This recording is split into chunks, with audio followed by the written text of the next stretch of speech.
Okay, so good place to start would be if you can just give us a little bit of background on yourself. I suppose how you ended up where you are and then telling us about what is your current role, if you can do that. Okie dokie. Well, I'll start with what I do today and then I'll work a little bit backwards. So I'm currently the CFO of the Ultima Group, which is a digital cloud and security managed services provider. I look after not only the finance element of Ultima, but I also am responsible for everything to do with the sort of back office support operations of the business as well.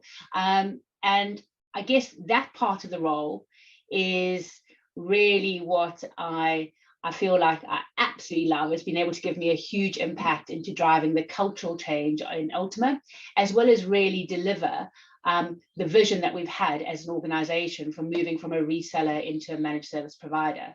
But I guess where did I start and how have I ended up here? I started my career at Unilever, so an FMCG environment. I traveled Africa and the Middle East and that, and I was actually auditing by the end of my time in Unilever all different elements of Unilever's operations and strategic vision. So it really gave me the scope to have a huge broad range of all activities and functions in a business. I moved on and worked in Merlin, entertainment, the world of roller coasters and so forth. And then from there, I moved to BT. And that was a very clear decision on my side, where I just really wanted to work in, and it wasn't an industry decision, actually, it was a size decision. I wanted to move back into a very, very large listed organization to grow my skills. And so there I entered this world of well, what I thought was going to be telco, but I actually entered the world of software development in my role in BT. And I found it absolutely fascinating. Really, really enjoyed being able to having to articulate the financial story of the software development creation and the ROI on all of that. So I really sat in the world of capital investment in BT. Moved in from BT, staying with BT, but into the IT services space. And so very much, I suppose, a bit of what I do today, but old school, take it back a few years. So very much the reselling space, as well as some professional services and a bit of managed services, a bit of data center as well. So that was a completely brand new world for me, and was my starting ground of really understanding that B2B side of what technology provide versus how I'd always been as a consumer. And then what then really happened was I left BT and I moved into a fantastic, inspiring, incredible role in the world of visual effects in film. And this is just where you really see what tech can do in the most creative sense. And the fascinating part of visual effects, VFX world, is that it really requires a strong capability in your left and right side of the brain, really strong creativity, as well as really being able to use, be able to build software, being able to use software, and have a real sort of logical, algorithmic view with that. And I just loved it. It was an incredibly fast-paced business. We doubled size year on year. We expanded across into multiple territories. And part of what I actually ended up by doing in that organization, I came up with an idea of doing a build out of creating a software engineering group within the business to basically be able to create our own, so that we didn't have to pay lots for licensing in VFX software. It was an incredible journey. Left there really because I wanted to become a CFO of, you know, I was a global finance director, but I wanted to be the CFO of an organization. And I spent a short stint back in the B2C world and the restaurant industry, which I didn't really enjoy, and then was very, very clear that I wanted to move back into tech. I wanted to move into B2B tech, and I wanted to be part of, I guess, the pace of change that happens in tech. I've always found incredibly inspiring. And that was really how I ended up in Ultima. Ultima had a vision of how it wanted to transform. And I wanted to be part of that transformation, be part of driving that transformation. Okay, and in terms of you had a fairly varied career in terms of the companies you work for, if I'm to say that, but I imagine along the way you faced various challenges, whether it was, as you say, you wanted, you knew where you wanted to go, or things cropped up that were less sort of planned. And I'm just interested as to what those might have been, and also how you addressed, overcame them, or learned to live with them. Just any thoughts around that? Wow. Just a few challenges. I mean, challenges is how you grow. If we didn't have challenges, I think life would be quite boring. I mean, there've been a huge amount of challenges, but all very different and distinct in each of them. I mean, there've been the natural industry challenges, there've been the role challenges, the environment challenges as well. So I guess maybe what's useful in this perspective, I would talk about, I suppose, my industry challenges and moving into the world of IT, and how I found that really challenging for myself. In my first big role in the technology space, it was obviously a good few years ago. And what was incredibly intimidating for me was, in all the other organizations I'd worked in, it had been incredibly tangible. And then to suddenly move into a tech space where everyone really came from an engineering background, and their ability to be able to articulate what was the outcome in layman's terms was incredibly challenging. And actually, if you weren't as, I suppose, maybe bullheaded as me, or you'd be scared to ask. And often, even when you do ask, the answer that you come back with, you sort of have to go and ask again, because you still don't understand what's been said, because a person is speaking to you in such a different language. And that challenge continues to be a big challenge for everyone, actually, in the tech space today, because people find tech quite scary when you use lots of big words and you don't try and actually make it into just the man on the streets terminology. And there's a big piece there in that challenge for me. So that was definitely a scary part, and something I really had to continue to work on and keep being brave enough, really, to keep asking why. And I still do that today. But another interesting challenge for me, and again, this was very much I found, and I found it quite specific, really, in my time in technology, was that in the roles I've worked in the tech space, there have been some incredibly inspiring, amazing women. But it's also been very much, and definitely, a good 10 years ago, very dominated by men. And actually being able to build a network and feel included in those conversations is very hard. Especially in sort of when you're in that growth stage of your career, and you're developing there. There's a lot that you learn around a table by having a network, and just being able to understand more. And when a lot of the conversation is still around, and back in the time then, it was very much centered around football, really. I found it very hard, really found it very hard. Work was very much a place I went to and I left, versus built relationships. And in fact, on Sunday nights, Monday mornings, my husband would give me a bit of a lowdown on what was going on in football, so I could actually have a conversation piece. But that was because that was a need for being able to create some kind of, office banter, which otherwise I would have been excluded from. And that was challenging, very challenging, because you feel it's definitely quite a lonely space to work in that way. And I think that can often be, from where I'd been, that was quite unique, actually. I hadn't experienced that in the world of FMCG or in the world of entertainment. So it was definitely quite a unique space for me, being like that in tech. And it came with some challenges, definitely in that. And interestingly, that link again was a big challenge I faced, was actually really being taken seriously in my career after I'd had my daughter. I felt that a lot of people didn't expect me to continue to want a big career opportunity, that almost it felt that they were being nice by wanting me to have less because I had other distractions or commitments. And that was a challenge I had to really almost go the other way for, and really prove how committed I was to my career, regardless of being a parent. So that was definitely a challenge that I experienced back then, not now, definitely not now.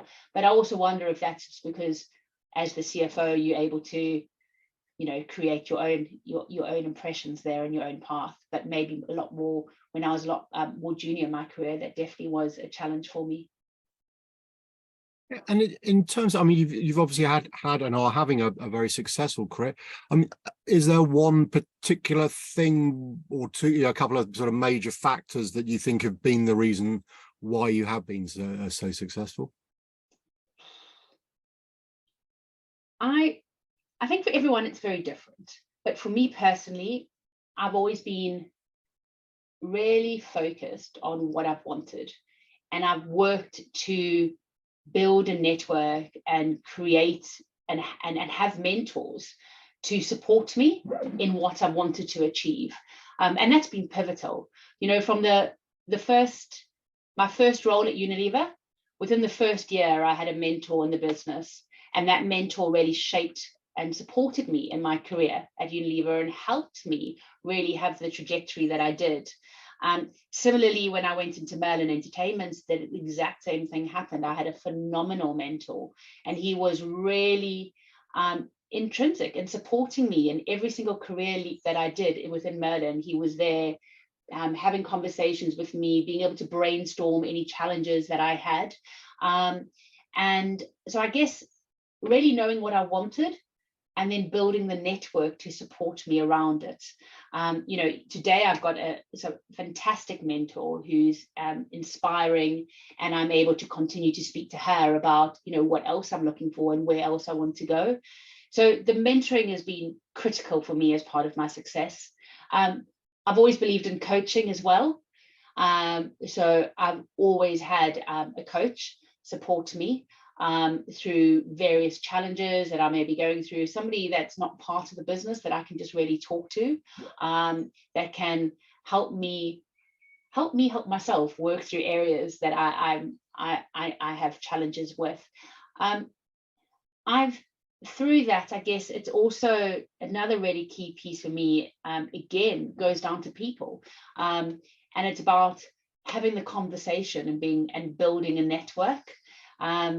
I get huge amounts of knowledge from the people around me, and being able to learn from them in business and being able to have greater, bigger conversations has continued to support and build me.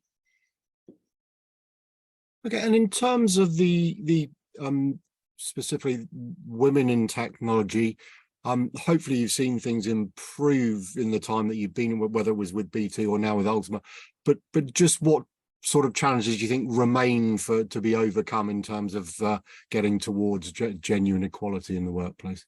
Wow.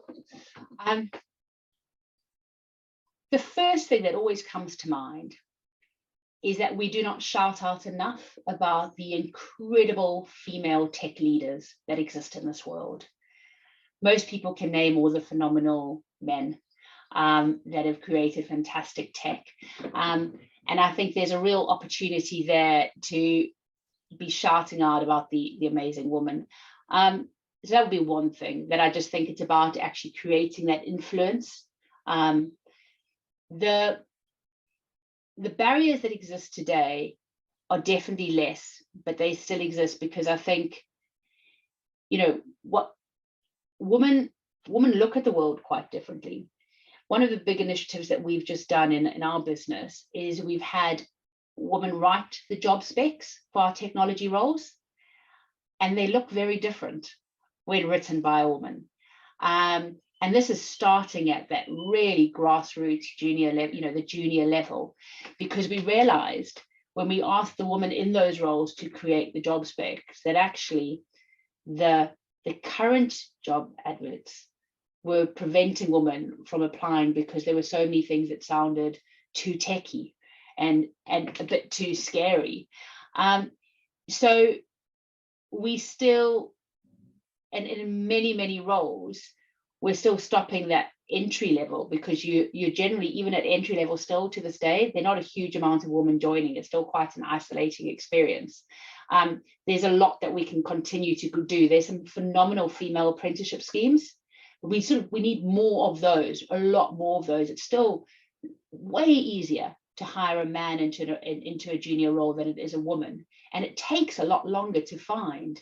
So I guess the barriers there are about almost a company's commitment to build the diversity, to really be building diversity in their organization, and being able to really then share with women that true career path that they can have in an organization. And we've got a lot today, you know, flexible working has, for everyone, has had a huge impact. Being able to create in the tech space more opportunities for women to connect from a very junior level, and is a really important piece that I think when you're building teams and you're growing women in those teams, you need to create more opportunities for them not to feel isolated, to create that level of feeling of inclusivity. And really being able to continue to shout out about awesome, amazing female role models and how they've been able to continue to not being made to choose either or, but to be able to have it all, right, in their career path. I think that's really important. I think, you know, I'd love to be able to say that we could at Ultima impact even the women on their choices as they go from school. And I think that element for me is all about the school road shows, the being connected into the apprenticeship scheme and getting those apprenticeship schemes to really be presenting what can be delivered out there. Because I think there's a huge opportunity at that level to really create more entries into tech. We lose a lot of women as they journey through tech as well. And, you know, you lose a lot of women in that sort of area between, you know, around, you know, late 20s, early 30s, as they choose to have a family, and everything just gets trickier. And that just goes down to companies really, again, practicing what their goals are, really building that right roadmap of every single point along the road, ensuring that the return to work scheme, the opportunities for shared working, the opportunities for shared parental, the company's set up for all of those. And that actually, when they're then sitting in a room as a middle manager, they're sitting amongst a diverse group of people. All of those make somebody want to still be in the workplace.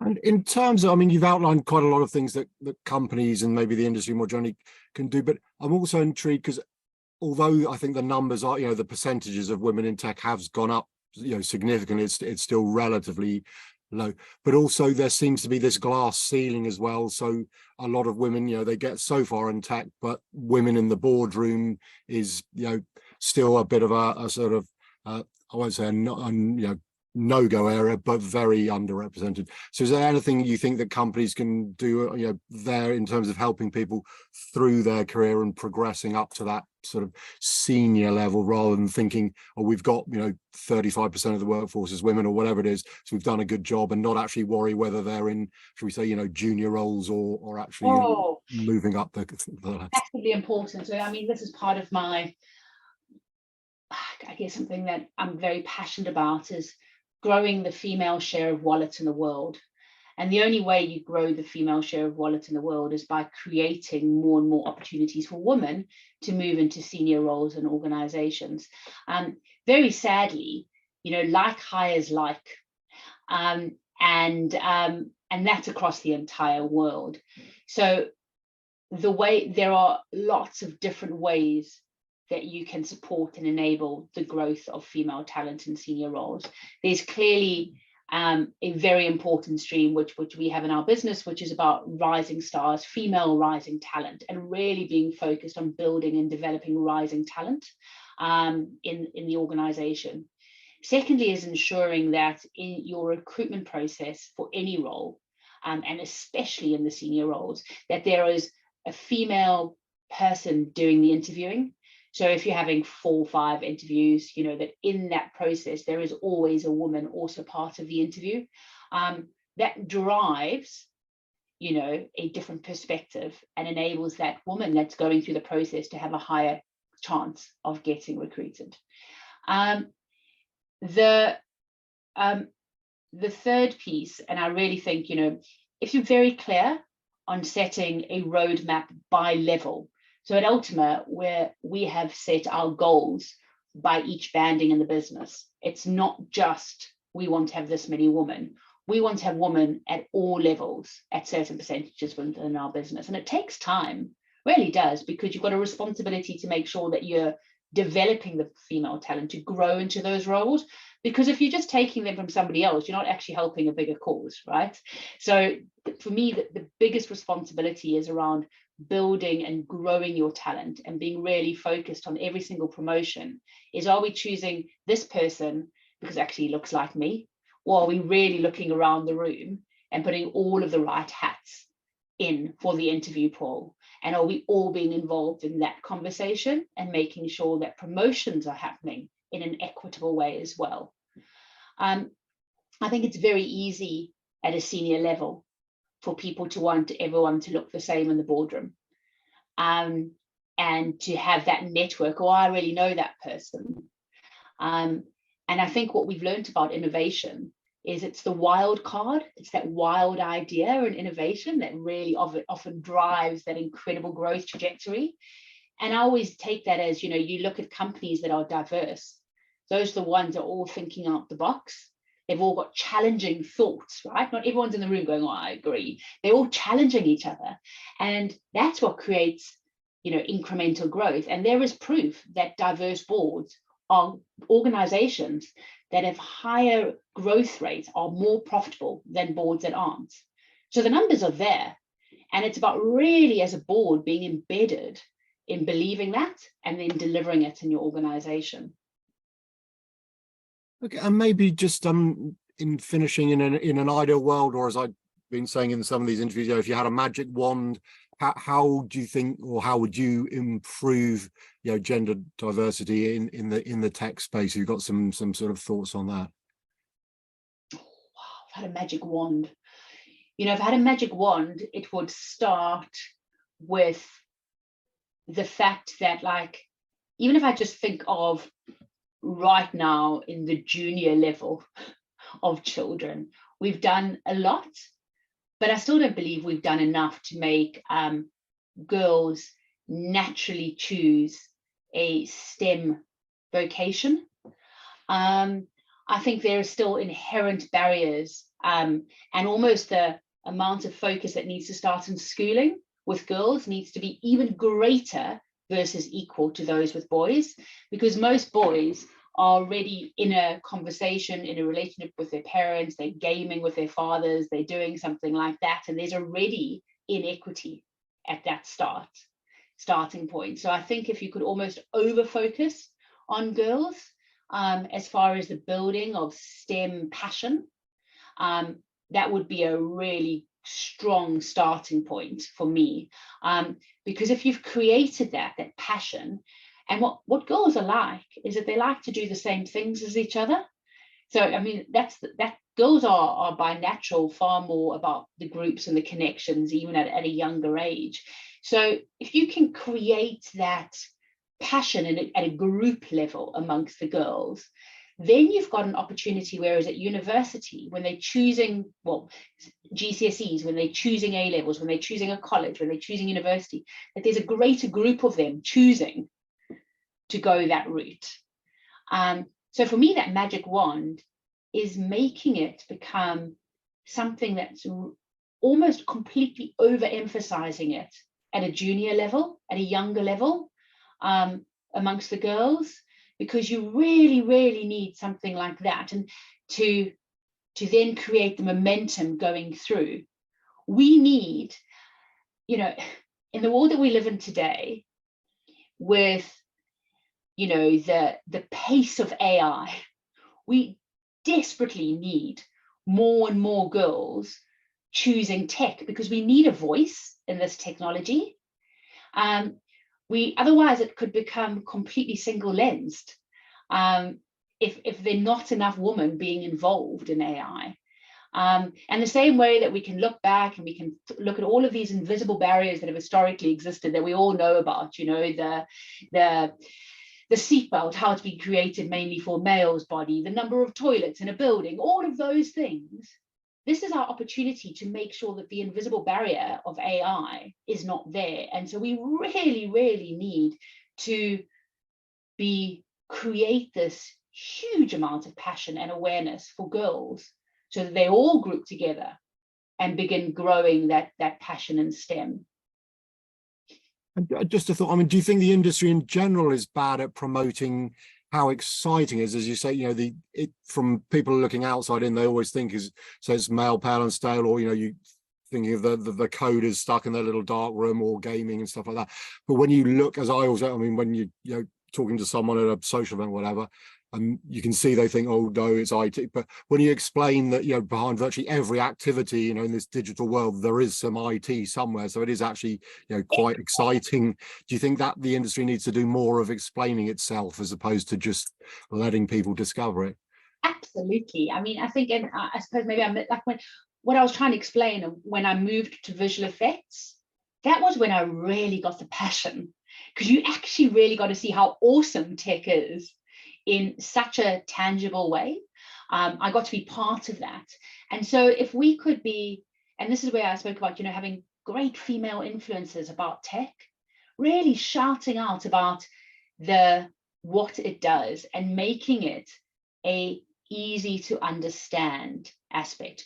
You know, why was it so easy to work at Unilever?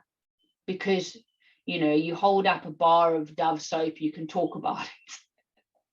Why was it so easy to work at Merlin? Because you can talk about a roller coaster and the thrill of a roller coaster.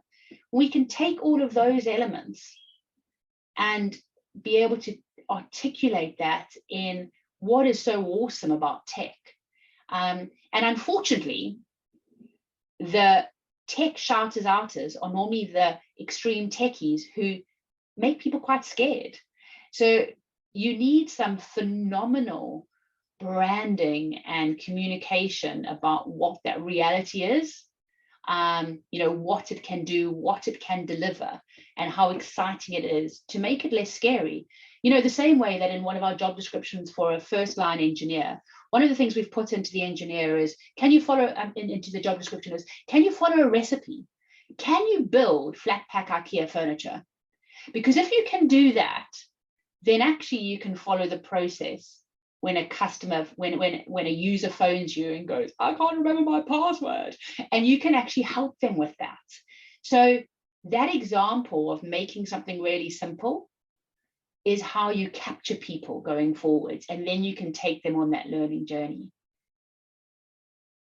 Okay, it's been brilliant to chat to you, and you've given us some great insights, Tamsin. So I really appreciate your time. Thank you very much indeed. Thank you. Have a wonderful day. Cheers.